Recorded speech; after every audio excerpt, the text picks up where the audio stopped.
I always thought Victoria and I would be close. Growing up, she was the golden child, Dad's biological daughter from his first marriage, while I was the bonus daughter he got when he married my mother. But Victoria never made me feel like an outsider.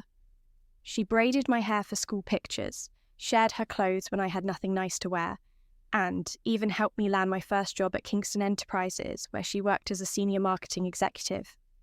When James proposed to me last month, Victoria was the first person I called. She cried happy tears and immediately offered to help plan our engagement party. "Only the best for my little sister," she said, squeezing my hands. "I want this night to be perfect for you." I should have known something was wrong when she insisted on handling the seating arrangements personally. But I trusted her. I trusted them both. That was my first mistake.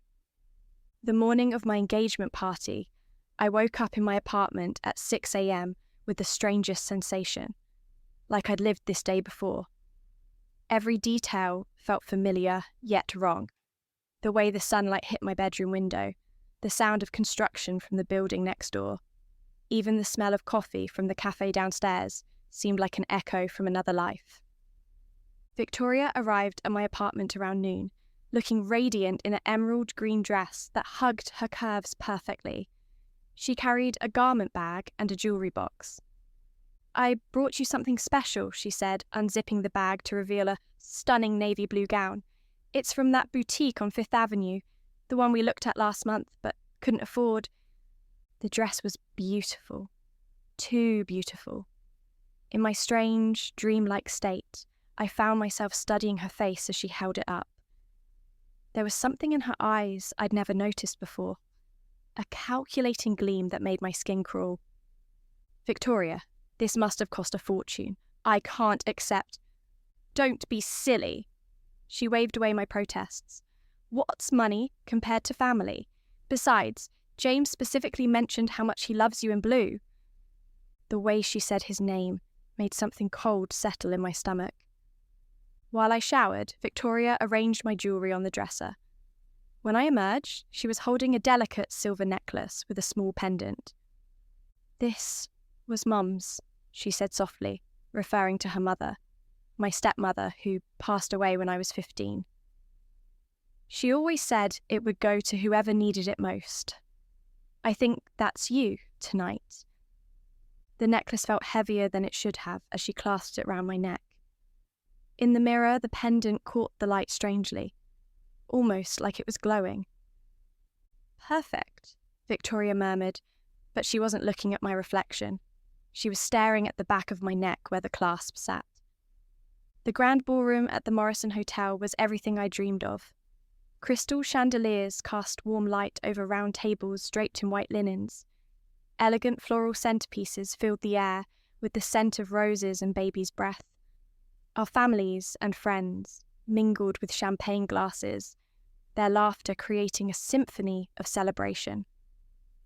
James found me near the entrance, looking devastatingly handsome in his black tuxedo.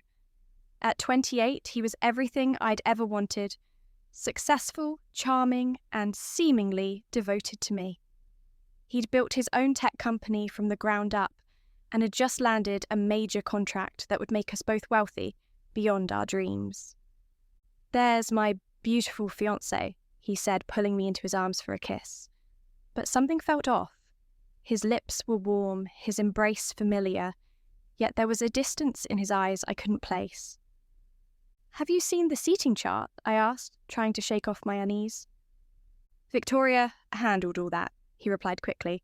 "She said she wanted to surprise you with the perfect arrangement." Victoria. Always Victoria. I spotted her across the room, commanding attention as usual. At 26, she was everything I wasn't.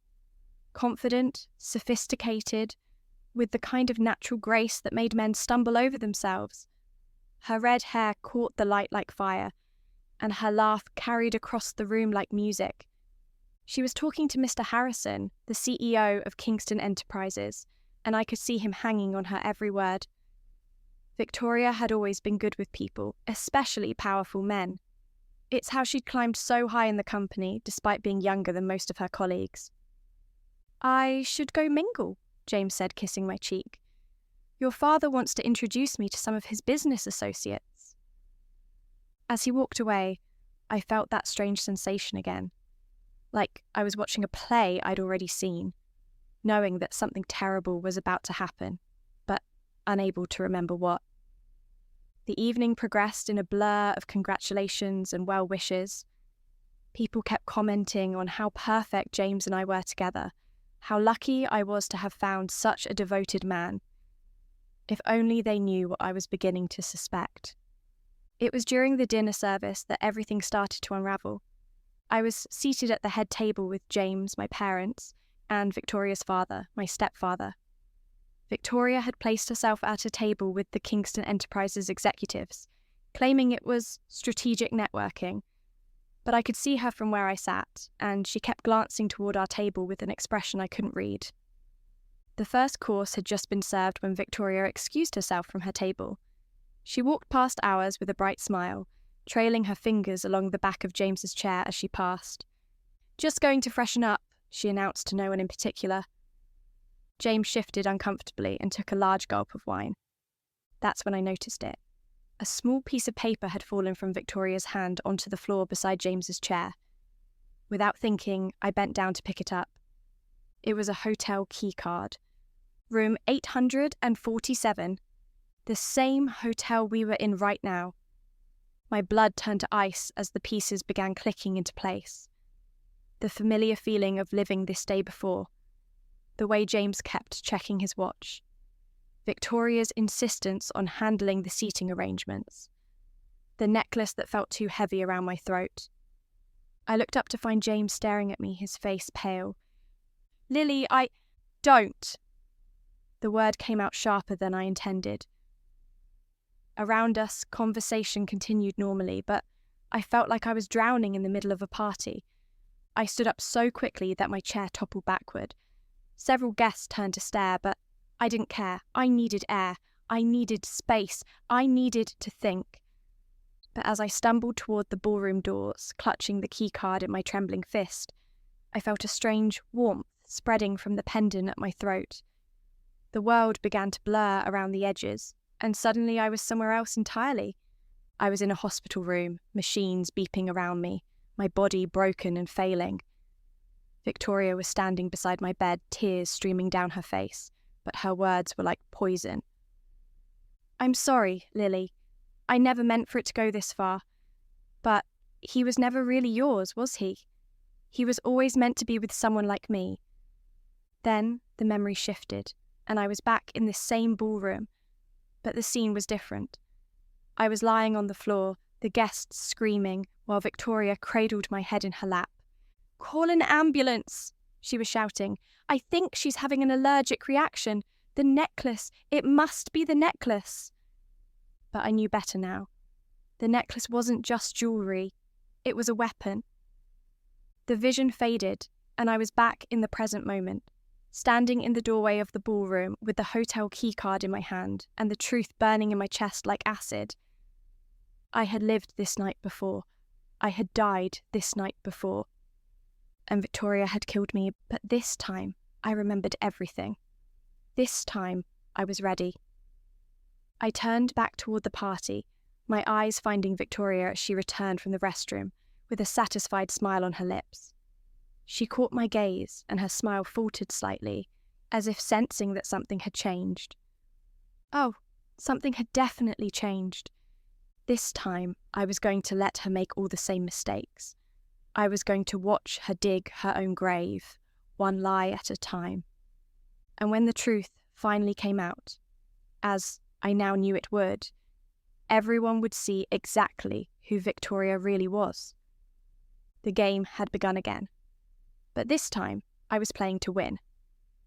I slipped the hotel keycard into my purse and returned to my seat, forcing a bright smile as guests continued their conversations.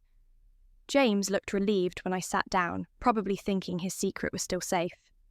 "Everything all right, sweetheart?" he asked, reaching for my hand. "Perfect," I replied, letting him take it while studying his face.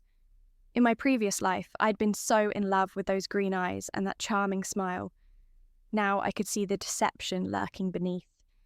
Just needed some air.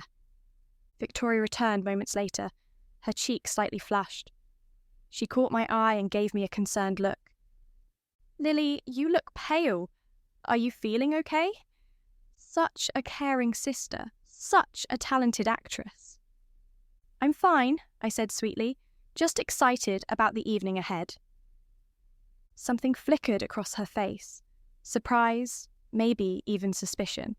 But she recovered quickly, settling back into her role as the devoted sister. The dinner progressed with speeches from our fathers and friends, sharing embarrassing stories about James and me. Through it all, I played my part perfectly, the blushing bride-to-be, hanging on every word.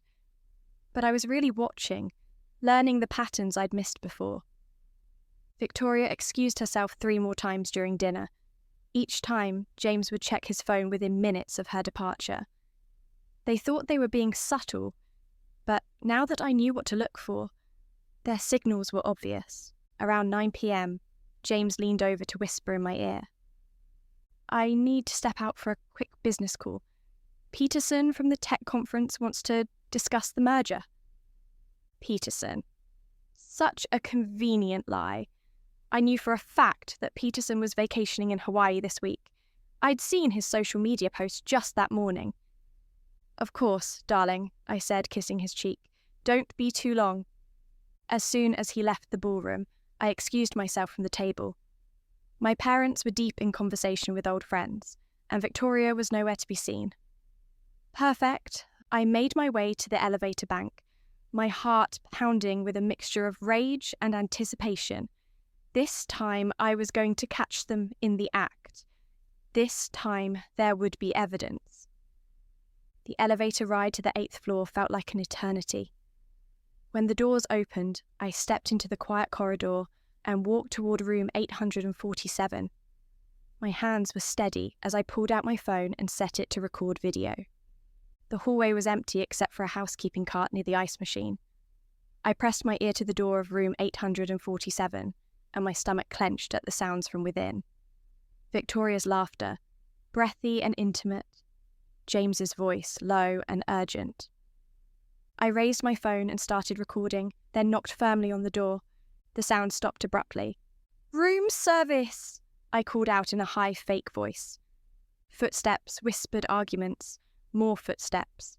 The door opened and James appeared, his shirt hastily buttoned and his hair dishevelled. When he saw me, his face went completely white. "Lily, what are you... How did you... find you?" I stepped past him into the room, my phone still recording. "It wasn't difficult, you dropped this." I held up the keycard, watching his face crumble.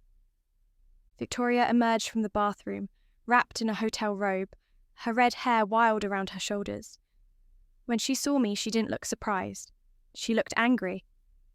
"How long have you known?" she demanded. "Long enough," I replied calmly. "The question is, how long has this been going on?" James collapsed into a chair, his head in his hands. "Lily, please, let me explain." "Explain what?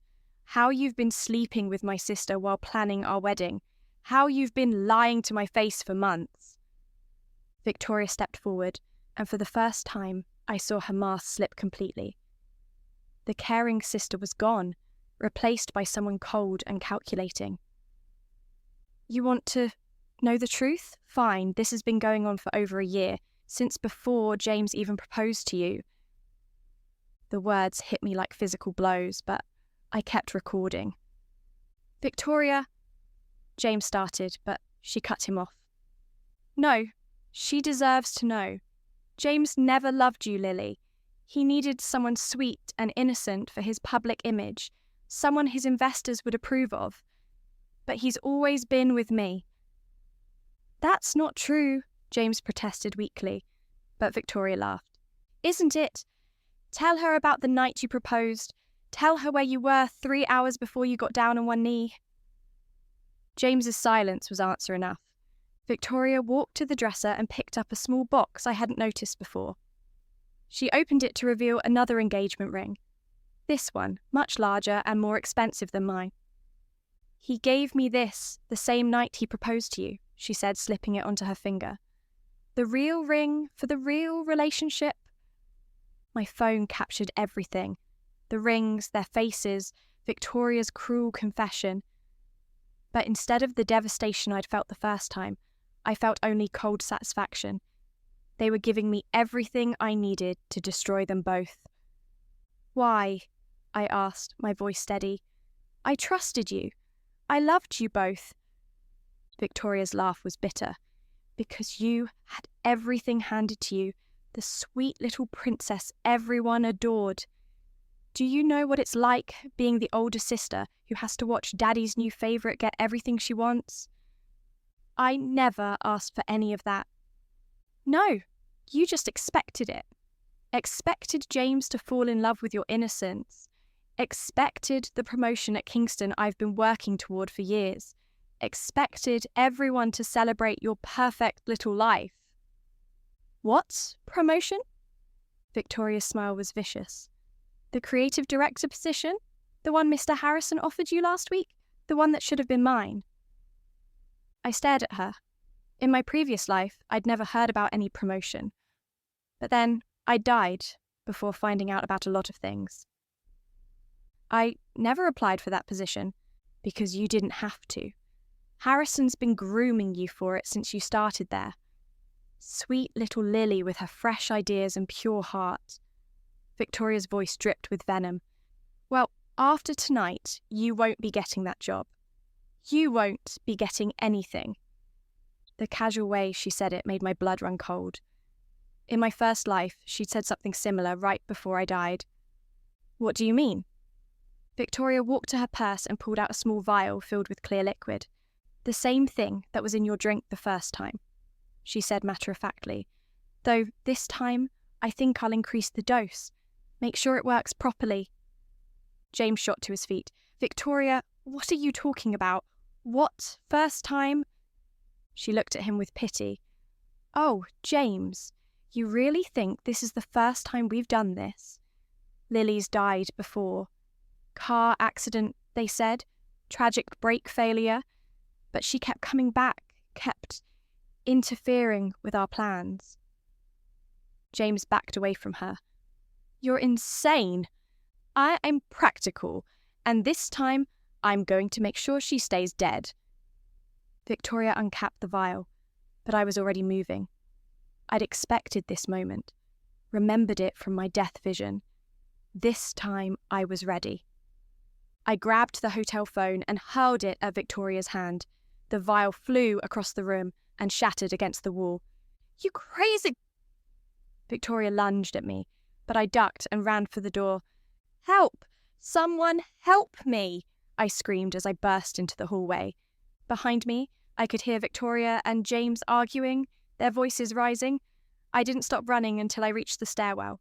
Then I called 911. I need to report an attempted murder, I said breathlessly when the operator answered.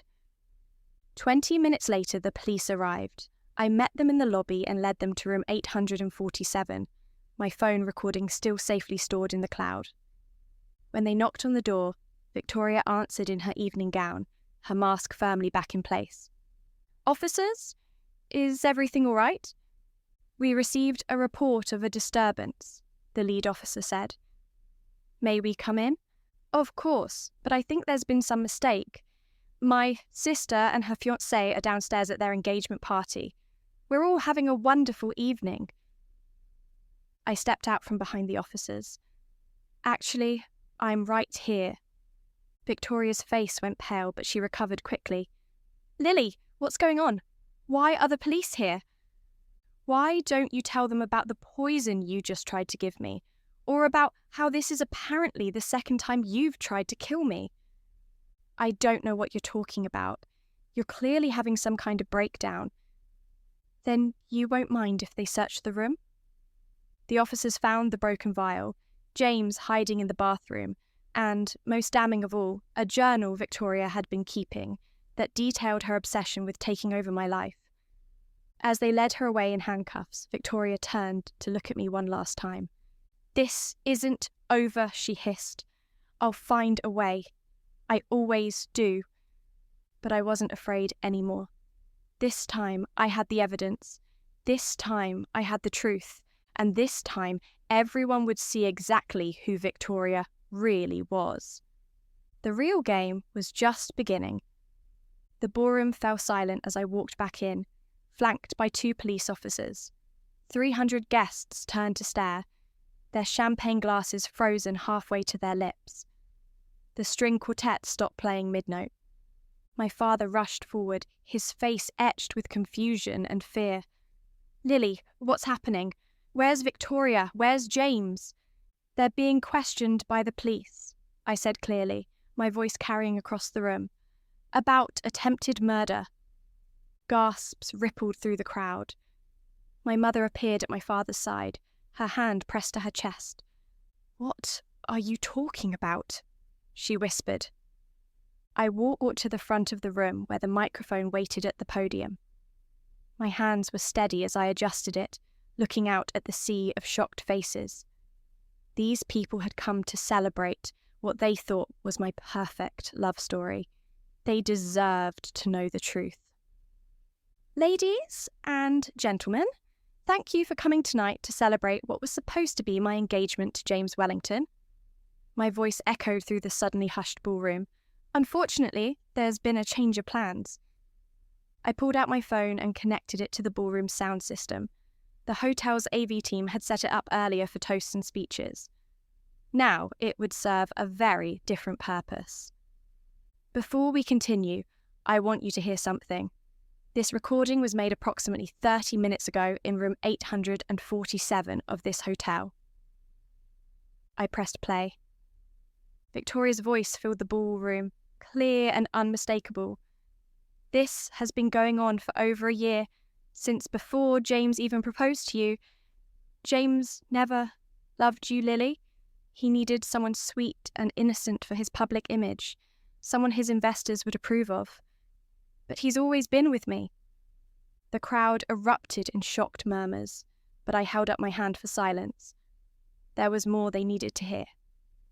James's voice came next, weak and pathetic. "That's not true." Then Victoria again, cruel and triumphant. "Tell her about the night you proposed. Tell her where you were 3 hours before you got down on one knee." I watched the faces in the crowd as the recording continued. Mr. Peterson, James's biggest investor, looked murderous. The Kingston Enterprises executives whispered among themselves, their expressions dark. My parents stood frozen in horror. But the most damning part was yet to come. Victoria's voice, cold as ice. "The same thing that was in your drink the first time. Though this time, I think I'll increase the dose. Make sure it works properly. Lily's died before. Car accident, they said. Tragic brake failure. But she kept coming back, kept interfering with our plans." The ballroom erupted in chaos. People shouted questions, others pulled out their phones to record. Several guests stood up from their tables, moving toward the exits. But I wasn't finished. "There's more," I announced, and the room fell silent again. I reached into my purse and pulled out a stack of papers I'd retrieved from Victoria's hotel room while the police were searching it. Her journal entries, printed from her laptop that she'd left open. These are excerpts from my sister's personal journal, dated over the past year. I cleared my throat and began reading. Day 127. Lily got another compliment from Harrison today. He's clearly grooming her for the promotion that should be mine. She doesn't even realise how easy her life is. If something were to happen to her, James would need comfort. I could be that comfort. Shocked gasps filled the air. I continued reading. Day 203. Successfully convinced James to propose to Lily. He thinks it will help his image with investors, but I know the real reason he agreed. He wants to be closer to me, and being engaged to my sister is the perfect cover. My stepfather, Victoria's biological father, stumbled backward into a chair, his face grey with shock. Day 298. The brake line was easier to cut than I expected. Lily's car should fail on her way to work tomorrow. James will be devastated, and I'll be there to console him. By Christmas, we'll be engaged. The silence that followed was deafening. Even the servers had stopped moving, standing frozen with their trays as the full scope of Victoria's betrayal became clear. I folded the papers carefully and set them on the podium.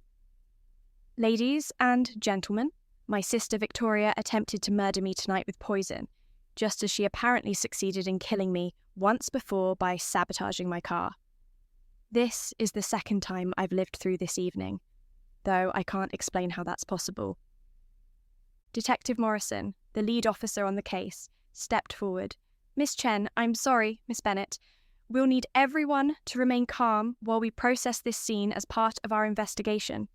Mr. Harrison from Kingston Enterprises stood up, his face flushed with anger. Is it true what she said about the promotion? Yes, I replied.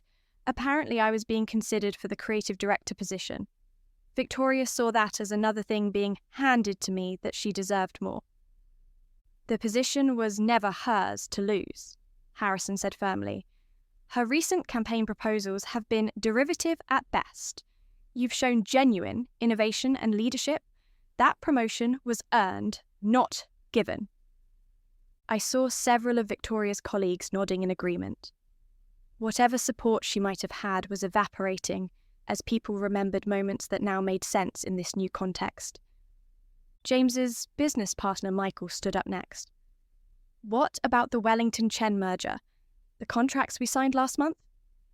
Detective Morrison looked at his notes. Mr. Wellington is currently being charged as an accessory to attempted murder. I suspect your business relationship will need to be re-evaluated. The dominoes were falling exactly as they should. James's reputation in the tech industry was destroyed. His investors were already pulling out their phones, probably calling their lawyers. Victoria's career at Kingston was over, and her father looked like he'd aged 10 years in 10 minutes. But I wasn't done yet. There was one more revelation that would complete their destruction. There's something else you should know, I said, pulling out the second engagement ring Victoria had shown me upstairs. While James was planning our future together, he was also planning a different future with my sister. I held up the ring so everyone could see it. The diamond was easily twice the size of mine, set in platinum instead of gold.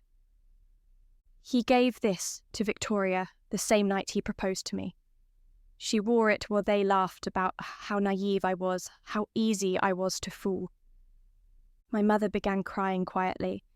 My father looked like he wanted to hit something.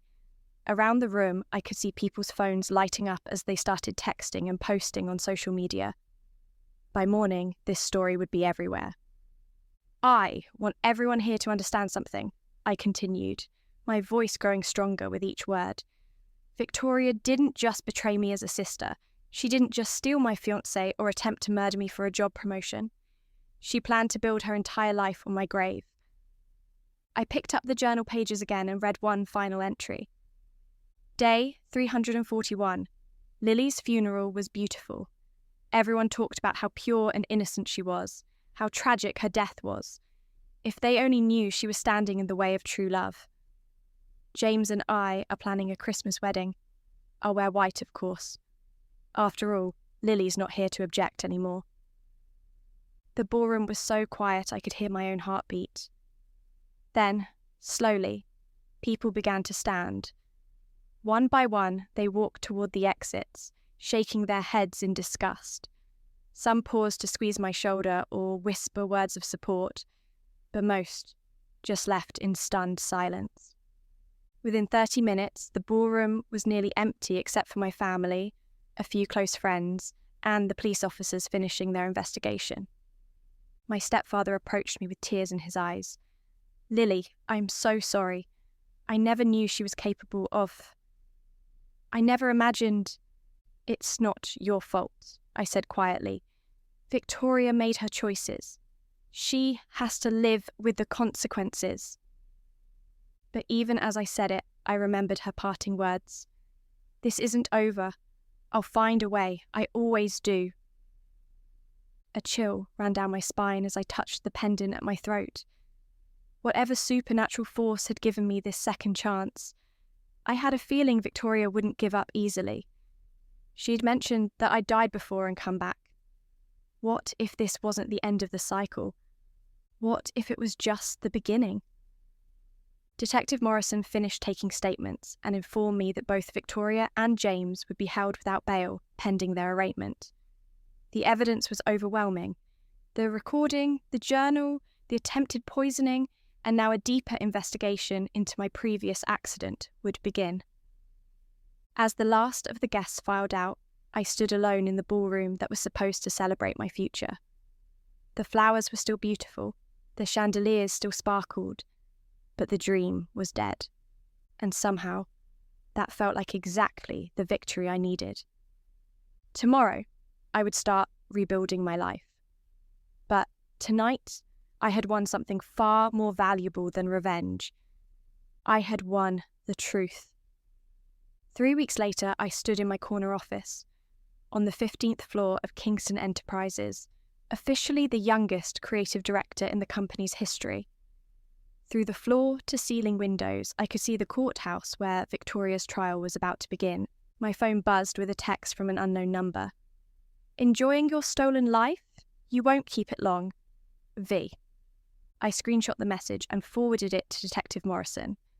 Victoria was supposed to be in solitary confinement awaiting trial, but somehow she kept finding ways to reach me.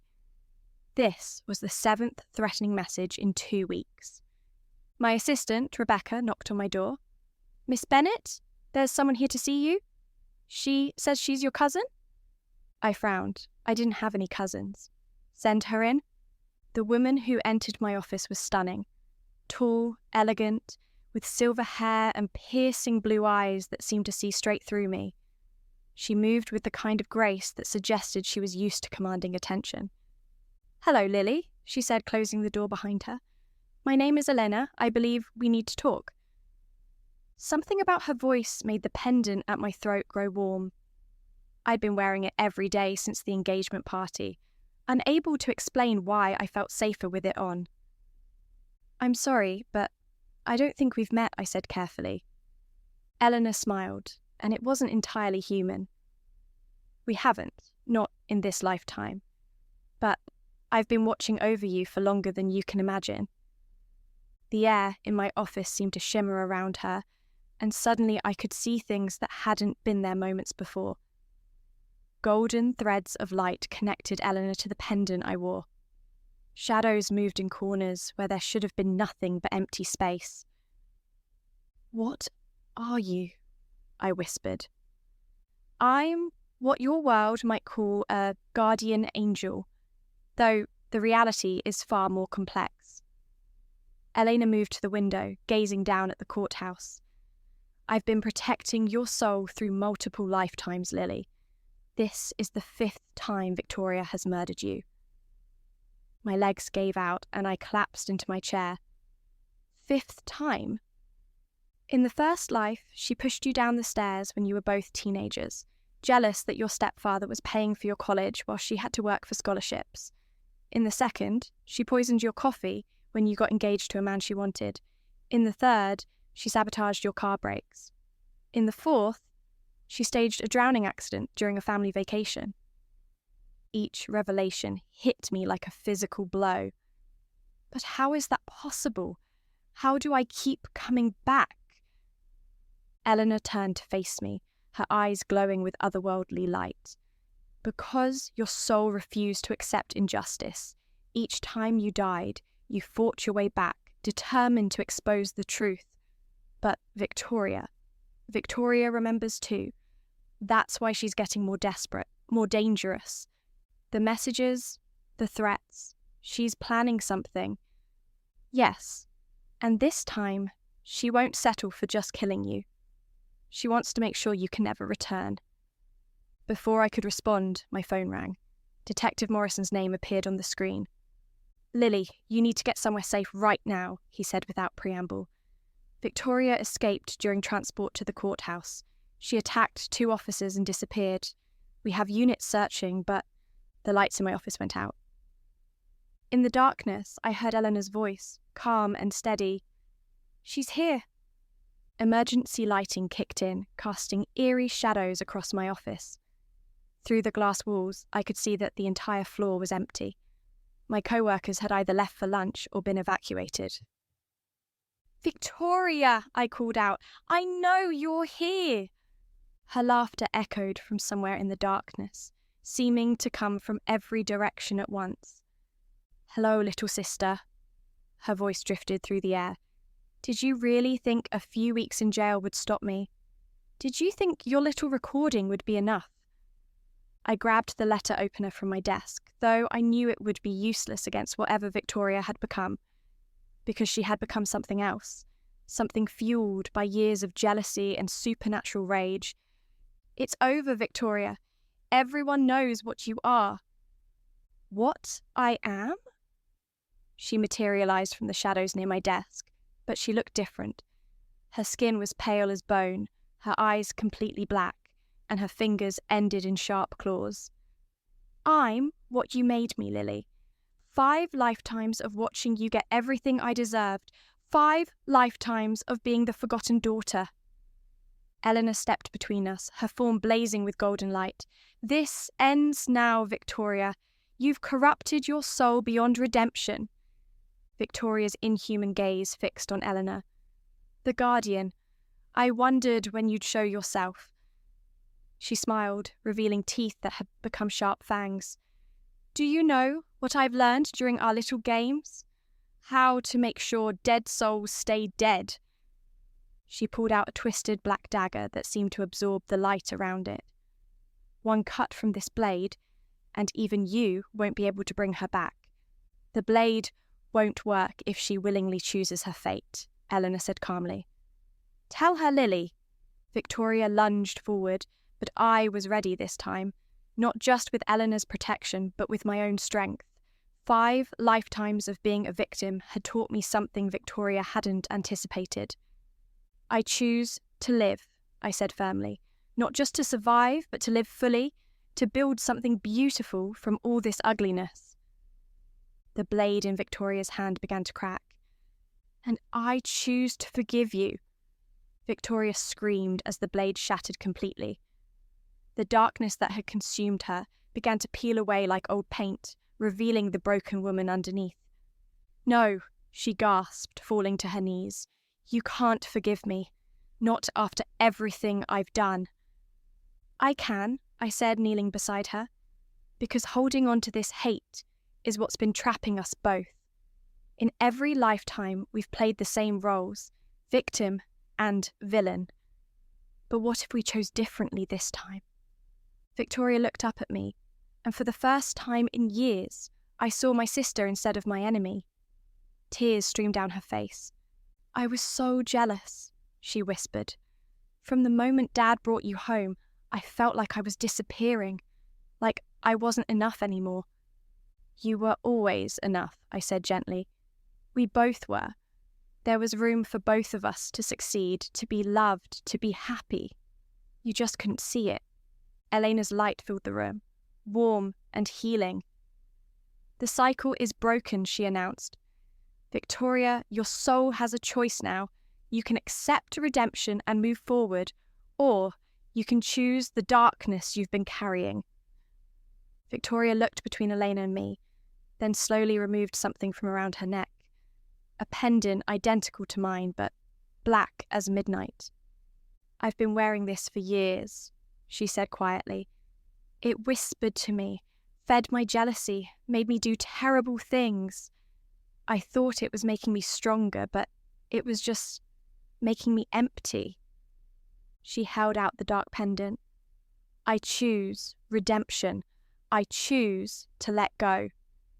The moment the words left her lips, the pendant crumbled to dust. Victoria collapsed, but when she opened her eyes, they were her own again. Brown, not black, and filled with genuine remorse.